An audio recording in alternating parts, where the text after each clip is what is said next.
السلام علیکم ناظرین، میں ہوں راجہ مختار احمد، میں نیو یارک سے آپ سے مخاطب ہوں اور نیو یارک کا جو بہت بڑا شہر ہے مینہٹن سے، تو آپ کو مینہٹن کی کچھ بلڈنگ بھی دکھا دوں۔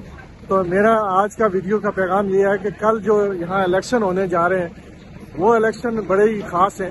پوری دنیا کی جو نظر ہے وہ اس الیکشن پہ ہے اور بہت سارے انٹرنیشنل جو میڈیا والے ہیں وہ یہاں آئے ہوئے ہیں اور یہ الیکشن کی کوریج کرنے کے لیے۔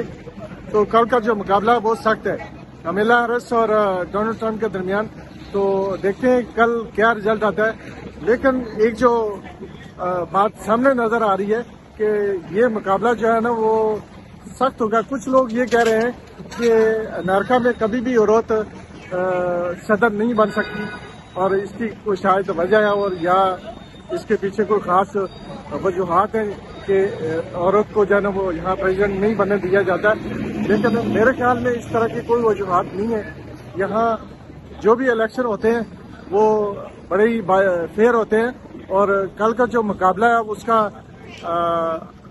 موسٹلی لوگوں کو پتا ہے کہ یہ 49-50 یعنی کوئی بھی رزلٹ ہو سکتا ہے۔ تو لگتا ہے کہ یہ ڈونلڈ ٹرمپ کا جو پلہ وہ بھاری ہے، لیکن یہ بھی ہو سکتا ہے کہ کمیلا ہیرس جو ہے نا وہ نوجوان اور عورتوں کے جو ہے ووٹ ہے اس کی حمایت حاصل کر لے اور یہ رزلٹ چینج بھی ہو سکتا ہے اور کمیلا ہیرس جو ہے نا وہ فرسٹ لیڈی ہوگی جو امریکہ کی صدر بنے گی۔